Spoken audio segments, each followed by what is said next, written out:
Welcome back, everybody, to the Deep Talks podcast. We got myself, we got Evan, and we got Gilbert. Hello. We've never had Evan on the Deep Talks podcast. For those of you guys who don't know, Evan is my long-lost best friend. I met him about 4 or 5 years ago. We had sex on the first night, and we became best friends ever since. You know what? I think we're gonna be friends. Don't do that.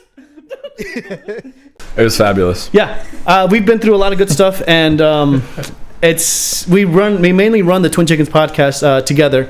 But this is a different. Obviously, the Deep Talks podcast is more me and Gilbert's thing. But we love to have you as a guest today. What episode is this? That'd be lovely. This is episode 8. Episode 8. Let's go. 8 episodes in, just to finally have you. Let's give a round of applause. Yeah. Trey is 7, I believe, and you should be 8. Awesome. In any case, we got a lot of stuff to talk about today, so we're just gonna go right into it. First of all, we were all at the venue when we played our first live show, at least for the Skeleton Crew, and then doing it with EBS with Graham's band and your stuff. There's a lot of amazing high points and low points. Let's just talk about the show going into the night and go from there. Tell me about your highs and low points of that venue. Oh goodness, I think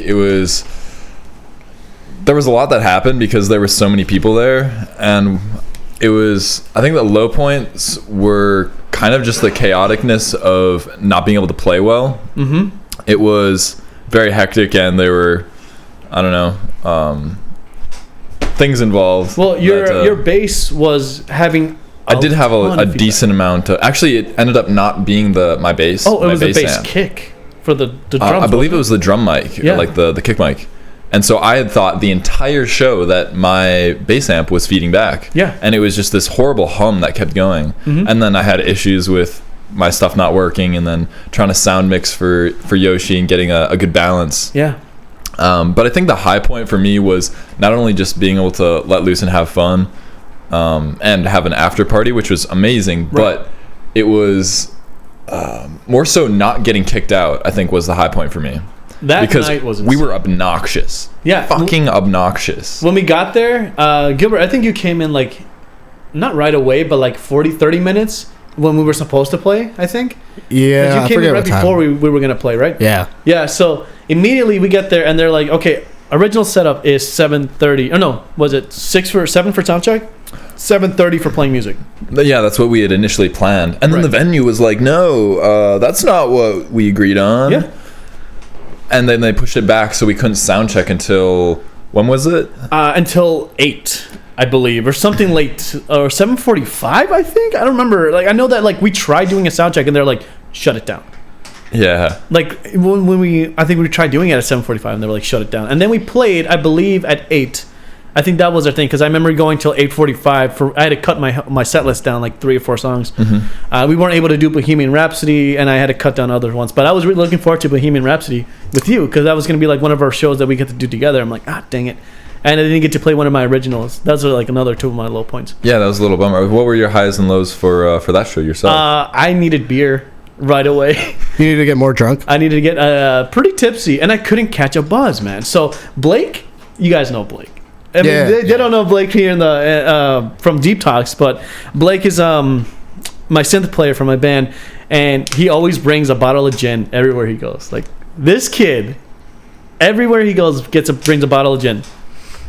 We take a shot, and I tell him immediately, don't get too drunk for this show. I need you to be coherent going on from this thing. So we take a shot, and immediately Lily, one of our friends that lives in Hastings or whatever, she's a drummer as well.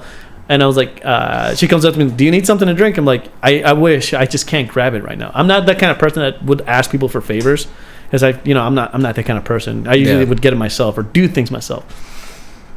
She brings me drinks the entire night. That was really nice of her. That was a high point for me. She likes you. Yeah, Evan, were you on? Probably. Were you on cool drugs, Evan? That's a good theory. Were you on cool drugs? Things. Fun ones. Fun ones. Do you not super fun drugs? Yeah, and then we haven't. We're not even talking about the after party, because the after party for us is when things actually went ham. For me, that's one of the best parts. Not even the live show. What'd you do afterwards? Did you just go to sleep? No, actually, so there were 3 rooms that were purchased for people after the show. Yeah. and we ended up taking the room that was by itself. So there was 2 rooms that were conjoined off on one hallway that were opened up with a doorway in between, and then there was another room down the hallway and turn a corner. There were like and 2 it was doors just over. a room by itself. It was Graham's room, wasn't it? No, it was theirs. That was yours. Yeah, I guess. Kind of. I guess the band pretty much stayed there. Yeah, but it was just a few of us, and so it was really cool to see that it was like the quiet room because it was such a chill space and wonderful people there that whenever people were like would go out to the other rooms and party, they would return and be like, "Oh, it's so nice here. It's such a wonderful like chill space." Yeah, because we were just vibing out and just talking. Yeah. And having a good time, but like not partying. It was obnoxious, the other 2 rooms. Like it was cool loud. being there, but I was like, I don't really care about it. I step out of the room and go back, and as I'm walking, like as I turn left, I notice out of the corner of my eye there's a cop that's just standing outside the door. Yeah. Did you see that guy? No, I didn't see him. No, he was just like posted up right outside the stairs. Yeah. But he didn't do anything because like you could hear the music. It was pretty loud. And we like really people shouting and shit. Yeah. And I was surprised they didn't do anything. I wonder if he was trying to like smell fucking weed or something. And that's the thing. Everyone was vaping the night. Yeah, no so one was, like, doing hard. I just made sure to take a left and walk as straight as possible. Yeah, just like don't even make eye contact with them. Yeah. But I was curious, why didn't you stay? You said it was really obnoxious, but what about that setting? Because for us, we had a totally different experience. But what was your? I was on doing different things, doing fun stuff. Other substances. And so I'd rather be with the people that I like know are kind of on my level. Right. Makes sense. That makes more And sense. also like it's so obnoxious that after I saw the cop, I'm like, I'm not returning to that fucking room. And just so to play it safe and be. Yeah. Sorry, I didn't mean to cut you No, off. go ahead. No, nobody like came up to check on us, and like we were panicking too because like we heard it. Ninja was like, "Hey, there's cops, turn down," and we're like, "What?" Yeah, that's so true. They're like, there's cops. Everybody's like, starts to be even more loud. And I'm just like, Jesus, like, we not know what to do in this Opposite of that. situation. I'm like, I was like ready to jump out the window. I was like trying to see how high I am. I'm like, Just with how loud it was, it made me really uncomfortable. yeah. And so I was just like, especially in that state of mind, I was not ready to be there. Yeah, that makes sense. So you just Yeah. wanted to be in a relaxed space. Yeah. Another makes crazy thing that happened at the show. Do you remember this? So we were playing. Was it Feel Good or it was either Feel Good or Take on Me, or I don't know if it was in EBS where someone knocked a table down. Do you remember if that was during our set or your set? I Somebody don't remember knocked that. the table down. You know, guys, I swear you were there in the audience. There's somebody like knocked a table because they were playing a song and they were like, just like everything, all the drinks that were on there were just like on the floor. Damn. I didn't hear about No. this. I heard about this after, and I think Blake caught it, but it must have been for EBS or for our stuff. I can't remember, but you don't remember that No, I I don't don't remember that. No. because there was that one, and I thought from there it was like, okay, we're getting out of hand. It And must have been during EBS because I was definitely too focused on playing. I want to say so because after that the alarm went off during half of our set. No, during our first half. Yeah. I mean, you picked somebody up, right? Yeah, no, I I said it. was looking for my girlfriend to lift her up, but I was like, fuck it, here's Lily. Yeah, you picked up so I was Lily. like, hey, you want to just grab this so we can take out the battery? But the dumb ass fucking smoke detector was attached Yeah. to Yeah. the ceiling by cable. It's a hard wire, bro. So she Yeah. rang. I was like, Yeah. fuck. That made no sense to me. I'm like, you just had to press the button. She was pressing the button. No, she had to hold it though. She had to Yeah. hold it, And I She was didn't just know. like, why are you taking it out? Like, why are you taking it out of this fucking building? Right, no, I was just thinking that we could take it down and like have it stop beeping. Mm-hmm. But after it was down and like I lifted her up again to try to put it back, I'm like, fuck this. Yeah. So I set her down and ended up going for a cigarette with somebody. Yeah. And it was like, man. I didn't expect you to do that though, to pick up somebody and like to hoist them up there. You know, I just like I didn't want the noise. It was really annoying. But as soon as like I set her down, I saw that like the manager. hotel people managers were here. I'm like, Because I wasn't here. Yeah. I was trying to tell you I too. didn't Like do as soon as I anything. saw them, like, I was like, "Hey, you put her down." Because here's the manager. She's like, "Oh no, stop! Put her down! Don't do that!" Could you imagine if she were to fall? Lily were to fall, bust her head open. Yeah. Well, speaking of fire alarms, Yeah. you have a story for us. Do I? Yeah, What happened with me? with a fire alarm. Oh my God! Yeah. Sorry. Okay. So, this is something that I promised that I would share on the podcast. Well, to my parents because they just had a tragedy, and it's pretty wild because I think I told you what happened, and I think I told you as well. Yeah. But you haven't told our viewers. I haven't told the viewers, and I want to do Man. it for this instead of Twin Chickens because this is more of a serious one. This is the Deep Talks podcast. This is a story that, like, I don't know if you guys are religious or not, or if you believe in stuff like that. I'm agnostic. Everyone to each their own. I don't hold anything against anyone, obviously. You choose to believe what you want to believe. This is one of those stories that makes you believe in something greater. To me, it's pretty wild. So it pretty much ends up being a week, like the weekend of working a job or whatever. It turns out to be Monday, and I'm waiting for my dad to come over and finish helping me finish the job, basically. And on Monday, what's it called? My stepmom, I think that's when the pastor. That on Monday, one of our she works in the Catholic church. Yeah, in Burnsville, Lakeville, whatever. She works in the church as a receptionist or something like that. And her boss, the pastor, the one that goes out and actually gives the sermons or whatever, gets hit by a car while he was on his bike. Yeah. Pretty wild stuff. He was just like chilling on his bike, and then he just like a random car just pulled in and just saved him. Immediately presumed dead and died. Horrific Oh, stuff. he died? He died. Yeah, like He died on Monday. Yeah. Like, literally the glass on the car, like that, like his body. Yeah, it was. It hit the bike, and then his Come here. Oh, yeah, well, Come up here. they can't Say hear it. you, but I was like, gonna say, come say it on the mic. I mean, I'll tell the You got thing. it? Yeah, I'll tell I was the gonna say, thing. you want to hear a perspective of the Yeah, well, I would like to get his for sure. Yeah. He might as well. But first, I'll set it up real quick. So yeah, so he gets hit, and there's a guy that there's what's it called? The guy that hit him was like had his license revoked like 10 or 20 times, and this guy just, I don't know what happened to the guy that hit him, but obviously I'm gonna say he's in jail, but I don't know if he got manslaughter or anything like that. That's considered, isn't it? Especially if he's driving illegally, that's manslaughter, isn't it? Yeah, Right? Definitely should be. I want to say If his license they been revoked. definitely didn't give him like an Applebee's gift card for that. It's pretty. I would hope not. Here's a reward for killing a priest. Like, Yeah. And then we're gonna get Benji, my brother's here, so we're definitely gonna get his let's hear perspective his because he was all in the whole situation once we move forward from that. But basically, so my stepmom, the next day they want to do like a little funeral service for the father because he was a very respectable person and he was just a nice person. Yeah. You know, it's one of those people. It doesn't matter if you're religious or not. He was just a nice person to whoever, genuinely a good person. And to think that he just dies like that, like he gets hit by a car and it's just, they're done. So she wasn't supposed to work on Tuesday. That's the thing. So she now has to go to work and do the sermon. So she leaves the house, and I believe Benji is the only one that's home. Yeah, and we're about to get his perspective on it too because it's pretty wild. So he was the only one that was home, and so Naya, my stepmom, she leaves. My dad is off working, and my sister's out and my cousin. Yep, and all my sisters are off. I also just came back from my cousin's house. Exactly. So everyone's out except for him.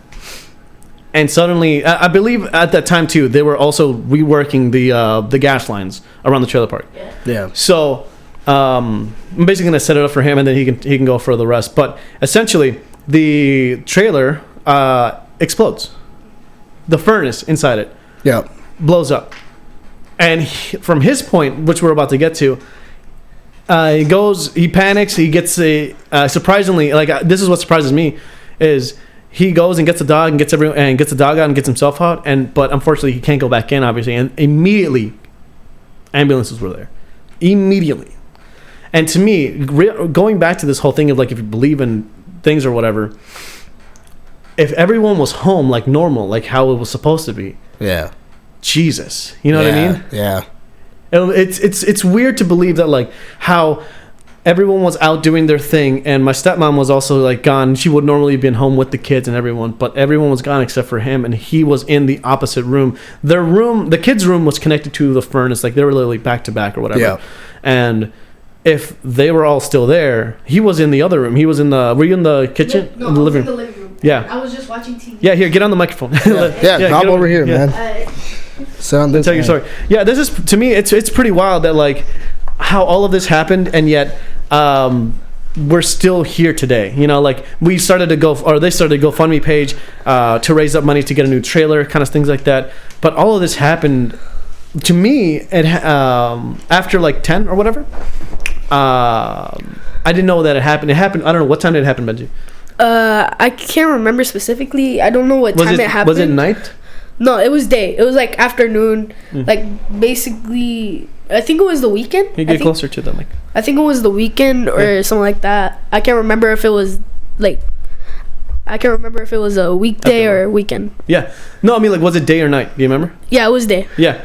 And so what ends up happening is my dad doesn't tell me about any of this stuff. Nothing. And for me, I have this big problem with my parents that, like, I love my brothers and sisters so much that when something like that happens, it doesn't matter what I'm doing. Let me know. You know what I mean? I want to be there for them. Yeah. Like, whenever. So when I found out about it at 11, I try to hide as much anger as possible because now I'm home. I'm about to sleep. I can't do anything. You know what I mean? That feeling of unrest, the feeling of like I want to help them out and I want to do something more for them. And that's what I'm obviously I don't mean to make this about me, but like this of like I have so much love for them that feeling hopeless is one of the worst things that you could ever feel to people that you love. You know what I'm saying? Right. Things like that. Anyway, Benji, so tell us what happened. So you heard the furnace explode or whatever. Yeah, so basically what happened was I was at my house. I just came back from my cousin's house and I was just like watching TV, you know, doing my daily stuff. Mm-hmm. And I just heard like a loud explosion coming from my sister's room. So I run into the hallway and I see like a lot of smoke coming out from the room. Yep. And I like wanted to open the door, but I had the instinct like to not. My gut was telling me, don't do it. If you actually opened that door, all that smoke would have hit you and you would have probably knocked out. Yeah, all that smoke would have probably like hit me and the fire would have caught. Like the whole house would have caught on fire. And, like, it would have been a whole thing. This is what's crazy to me. I don't know what gave him that instinct to not open that door, because if obviously smoke trapped in a room, just immediately get hit and knocked out.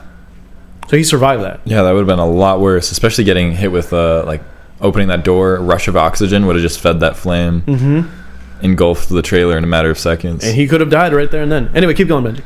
But basically, like, I just heard a loud explosion and I went outside and the house is like usually straight like this, right? Yeah.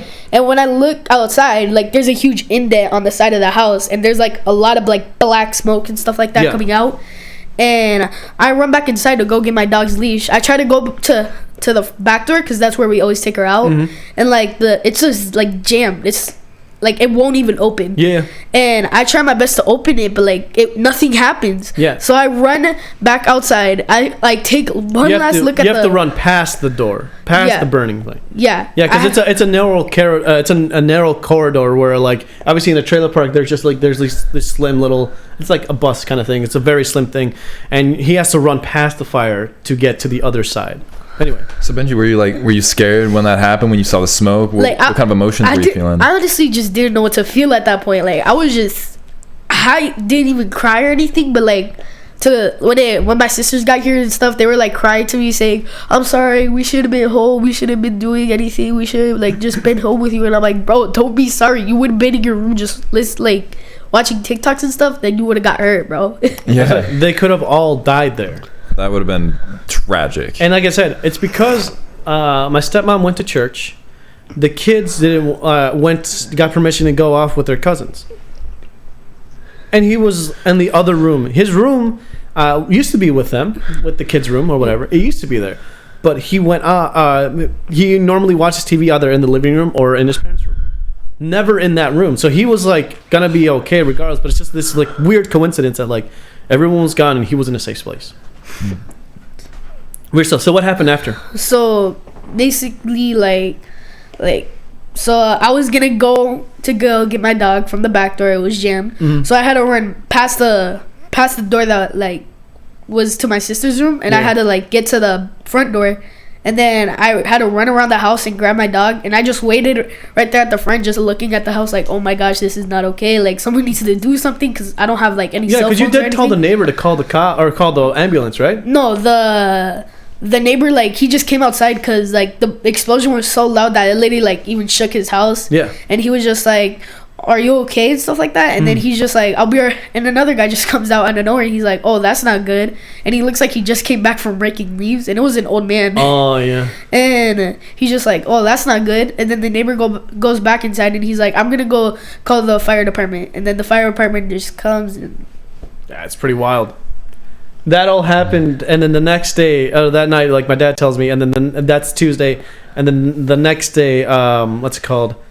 they immediately get what they can, but they can't enter the house. The police, I believe, gets there. My uncle, who lives like right across the street, goes there like as the house is burning, and he's just trying to get my brothers and sisters to just get him. But he almost got arrested that night too. Why? The What police is that? wouldn't let him because he parked in the driveway, and the house is obviously like right there burning. But he's just trying to get the kids out and try to get them into a safe place. My dad was working that night. He was, as soon as he heard that happened, he was flooring it. But just the idea that like when a tragedy happens and you're driving, you're powerless. Even if you try to drive faster, it's like you're not. Whatever is going to happen is already happened. Right. You know what I mean? There's not much you can do. Everybody gets home, and then it's a family owned or family like a community. We have lots of family in the area, in that place, and they were able to, find shelter with my aunt, who like literally lives like the next block. Yeah. Which is pretty wild to me, and it's like the next day we find out like they started a GoFundMe page. We put it up on Facebook, and they were trying to save up $10,000. They're still not there, but they're trying to save up $10,000 to get another trailer to get like all their belongings there. See, the problem with this, and this is just in general, get house insurance. House insurance is more important than anything you have. Like, whatever happens to your house can be replaced. But the things that they lost there, those are the things like pictures, family portraits, dresses, quinceañera dresses, all that stuff, gone forever. Shoes, you can get shoes any day. Yeah. But can you imagine that your house goes up in flames? Yeah. Yeah, like to have all your personal belongings of years that you've collected that has so many memories along with it. It's just things that like not jewelry, but I would say like things that you can never replace. That piano, I can replace that piano back there. I can replace this guitar, my desk. But there are some things, some little things here and there. It's just like, if I lost this necklace, if I lost, I don't know, like to me, what things are that are significant to me. I mean, I don't know how you handle that. You know what I mean? Like, if your house, like, God forbid, if anything happened to your house, like, I assume it would be insured, that you would be fine. But it's like all of those things in there. I don't know if you have. Do you have something that, like, if your house was on fire, would there be something that you would like get first priority? Definitely. There's probably just I've on my third book. I'm actually have written 3 journals now that have been the culmination of about like 8 years actually, and so those would be like pretty much the priority because I have I would love my computer, but honestly it would be hopefully just getting the backup drive and my journals. And your journals, yeah. But that'd be about it. I mean, I'd love more sketchbooks, but if I had like a matter of seconds to grab the immediate things, it'd probably be just a history of Evan. Yeah, just a history of Evan. Well, it's because like your journals, you use them to explore your minds and to basically do daily logs, and those are really important stuff that like that you can't replace. Yeah, and those, and also just like photographs. So if I have backups on a flash drive, so I should keep those together. Yeah. Can I share something real quick? Yeah, come here. There was also. They can't hear you. Yeah, you gotta switch back on the side. Yeah. Should have just waited for the transition. Oh, that was it. Yeah. Yeah, no, because I was just gonna be like, fuck it, let's go. Yeah. Go and talk to this one. So basically, like another thing was that like also like my grandma recently passed away. Well, not recently, pretty long time ago.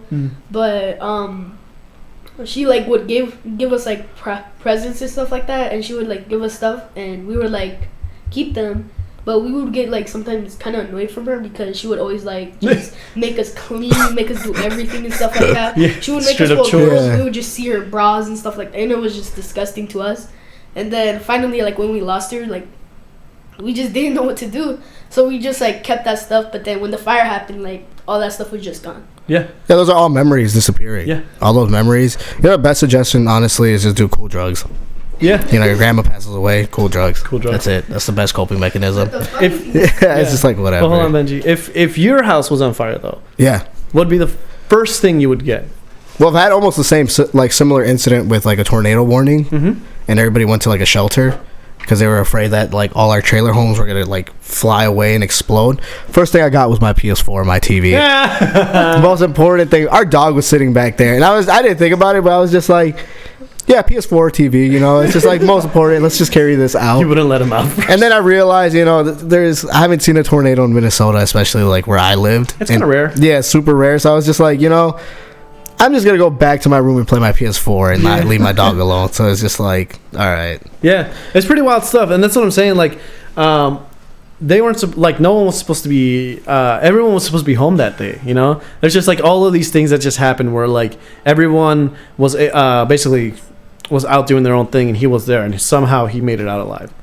I think that's a pretty incredible thing, you know. It's probably like a test. Yeah, well, that's the thing. I don't know what you guys believe in that stuff, but it's like the fact that like that they were all supposed to be home, coincidence or not. I have a thing called perfect timing. I think I told you about many times. Definitely. Perfect timing to me is like I live my life by this. It's a weird thing where like things that happen, almost like perfect timing. For example, if I'm outside and I'm going to pull out of the driveway, there's going to be a car right behind me. So I anticipate those things. Whereas I'm about to go to like get on a highway. You know how like there's cars usually either passing through and you're just waiting on a light. Usually for me it's like this is the perfect example. You go there and cars are about to get there as soon as you get there. It's like perfectly timed. So like you have to stop no matter what. You can't just go. That to me is an example of perfect timing, and that happens to me all the time. And that's just I don't know what that means, but like it happens quite often. But I don't know what I was talking about. But anyway, things like that, crazy stuff. I think it's extremely fortunate to have at least nobody else besides Benji in the house to be in a safer space besides the one room that was right next to the furnace. Yeah, it's insane. Like all the other rooms are next to the room that's good. Yeah, trying to make noise. You ever see like Final Destination? It's not ringing a bell right now, but what was the plot? What? Final Destination? You haven't seen Final? Oh my! Yes, I have. Shoot, my boy. All right. Well, I mean, if you watched it, it's almost like that. Like he avoided death. Yeah. But then later on in life, it's gonna catch up to him. Final Destination has a supernatural element to it, where the Grim Reaper just they put it as like when it's your time to die, things start to line up and start to happen in such a way that basically start to do like this domino effect. Yeah. You know? And everyone the one of the cool things about Final Destination is that one guy cheated his death, where the supernatural spirit Reaper or whatever you want to call it, set up his death in a way that he was supposed to die and he escaped it. He had a vision of how to escape it. Yep. And after that vision, he starts to see other people's timelines. And he starts to see into the future of when they're supposed to die. And these deaths are gruesome. I mean, it's a grade B like horror flick kind of stuff.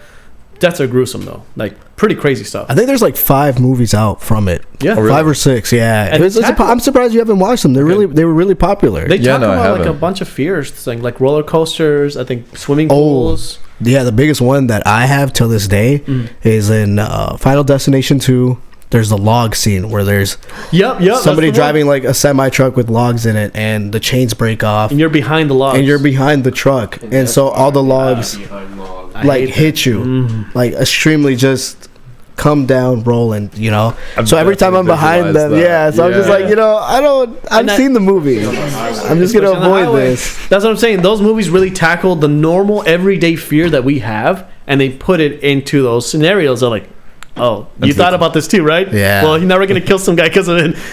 It's kind of funny. It's like, the more you like the series goes on, it's just like the Fast and the Furious like franchise, where they get kind of like more funny, and ridiculous. but it's really good. Gotcha. It's good to watch. Yeah, I'll have to definitely pick those up because it's interesting of the silly scenarios of the things that we anticipate or think about happening, but actually just happening in a coincidental way, I guess. That's in what the movies. That's what I was going to talk about. My perfect timing, I believe that it has to do something with predestination. I figured out I told you about 76. We talked about it a while ago, the angel number. Yeah. We found out it is an angel number, and I found out at that party. Tell me about that. At the venue. 76 is the number that follows me around. And as I've expressed in the other podcast, we have a podcast just dedicated to it in Deep Talks. But I looked it up, what's it called, at the party, because we were getting into really deep conversations at the party, and some girl was saying, like, hey, I have this number that follows me around. And I'm like, I have this number that follows me around. What does that mean? And she's like, you could actually look it up. It's called a numerology or your angel number. And my number, and I bawled when I like read this thing, because about my soul, my solitude, why I'm alone all the time, why I like to be alone, so I don't hurt myself, kind of stuff. But because so I don't hurt myself and I don't hurt other people, it's the porcupine effect, as we refer, hedgehog's dilemma, I should say. But my number 76 refers to or there's a phrase and it basically means that you're never alone, that there's always someone there for you. And that hit me when I read it. Like, it's there. Everything, all my insecurities, all my the reasons why I'm alone. When I read it, I was like, this hits. It clicks. Everything that I was thinking about. But moving on from that, Predestination. Because I see all of these ridiculous things. I see 76 every day. I have perfect timing lined up for me all the time. Like, I see these things that just line up perfectly. Do you believe in that stuff? I'm starting to believe more as it lines up, because especially with kind of my spiritual journey, especially in this past year, it's been quite a bit of growth. And so to see that each moment and each situation has its purpose and impact, and it feels like each thing is lined up perfectly. Like, I may not have enjoyed some bad situations where I crashed my car on 94 a couple weeks ago, and just other situations where I made other feel bad, or I somehow put myself down mentally, or wasn't ready for a situation. But each thing is a lesson to learn and understand and comprehend. And so I can definitely see how in my mind that it's pairing up, because it's all interconnected, that the lessons you learn and just the things that happen are kind of like not necessarily predetermined, but you allow them to happen when you manifest it. But it's also like it was meant to be happening. That's like how we were talking last week. Yeah. So another one. Exact same things. Yeah. On it, yeah. Do you believe in predestination? Explain yourself. Predestination, that we're headed toward a point in life that is unavoidable. Oh, sorry, yeah. I don't know. I'm more of a person that chooses to believe I carve my own path.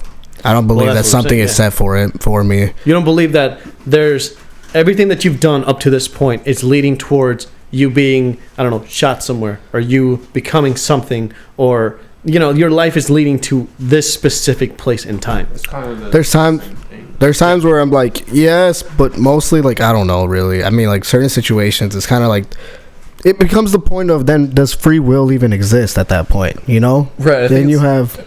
important to conceptualize that you carve what you want out of it, but things will still happen out of your control. And so having the mental, focus to see what you want and make that happen, or make the most of it, so that things will still happen and your path might still be led to a certain place, but you made the changes that you wanted to that were affecting your own internal life, so that with enough stability, you allow your stable energy to affect others and not the other way around. Otherwise, if you're not mentally stable enough, I guess I keep using that word, but otherwise you're the one that's being off balance and off kilter.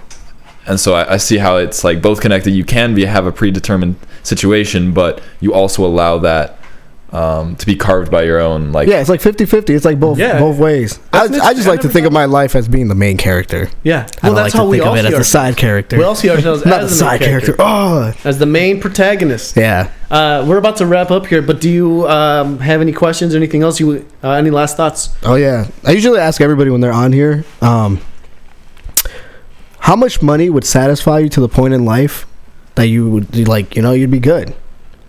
And what does that even mean for you, after that? What are you going to do with that? What are you going to do with it afterwards? I think I'd be okay with probably about 30,000. Nice. Okay, yes. I like that. Why? I could invest enough to hopefully buy a home, or at least just the starting point of getting a place. Yeah.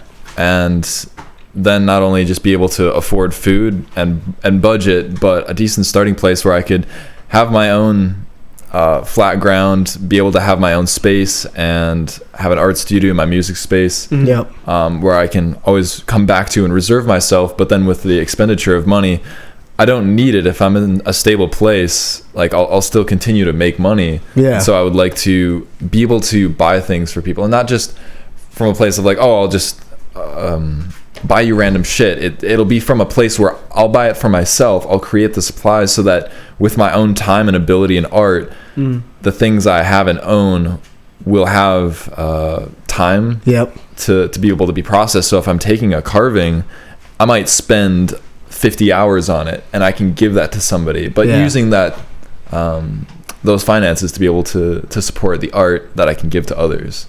That's like the most beautiful, genuine question, like, or answer, I guess, somebody's ever given honestly, on here. That's like most. That's what I'd want to do with it.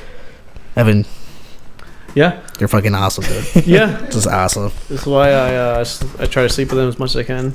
And yeah. Anyway, that's been the podcast, man. It's been a good talk. Very great things, and we will. Well, we need to delve into more things later, but for right now, thank you guys for watching. I will have everything up. Oh, by the way, there's an audio only versions of this as well. If you guys need to, if you're just in the gym, you just want to work out to it, you don't want to hear the video, it is on Spotify's. It's on. I have a link on my Anchors page that takes you to Google Podcasts, all the other good stuff. Yeah. So it's on there. Anyway, if you just want to listen to it while you're sleeping, while you're taking a dump, while you're in the shower, hell yes, just feel free to click on it. Doesn't really matter to me. Just enjoy it. That's what it is. Just enjoy the conversation. Focus on the sounds of our voice. Just hear what we're saying. Yeah. Perfect. All right, guys. Have a good night. Love you all. Have a good one. Adios. Infinity and. I'm glad you came along, partner.